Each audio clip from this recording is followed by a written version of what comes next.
Hello साथीहरू, म चाहिँ आज रौतहट गोरुतिर यसो बजार घुमघाम गर्न निस्केको छु। साह्रै गर्मी भएर चाहिँ एउटा पङ्खा चाहिँ लिउँ भनेर बजार एरियातिर चाहिँ यसो निस्केको छु। हेर्नुहोस् है, यस्तो छ पुरै घामले गर्मीले, त्यही भएर चाहिँ यसो एउटा पङ्खा लिउँ भनेर साथीहरू अगाडि हुनुहुन्छ। हामी चाहिँ पसलतिर जाँदैछौँ। सरकारी कार्यालयहरू पनि यतै रहेछ। यहाँ राम जानकी मन्दिर रहेछ, यो नजिकै रहेछ राम जानकी मन्दिर। यो गौरको एरियामा पर्ने राम जानकी मन्दिर रहेछ, राम्रो रहेछ।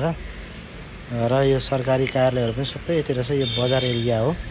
हामी चाहिँ पङ्खा किन्न जाँदैछौँ। अगाडि साथीहरू हुनुहुन्छ। यो भूमि प्रशासन कार्यालय रहेछ यहाँ अगाडि बाटैबाट। यो बजार एरिया हो। हामी चाहिँ पङ्खा पसलमा जाँदैछौँ। लगभग अब हामी पङ्खा पसल पनि आइपुग्न आँटे जस्तो लाग्दैछ। गर्मीले गर्दाखेरि चाहिँ हामी पङ्खा किन्न जाँदैछौँ है साथीहरू। ल, पङ्खा पसल पनि आइपुग्यो, यही हो। अब यहाँ चाहिँ हामी चाहिँ पङ्खा किनेर चाहिँ लानेछौँ। Okay, by.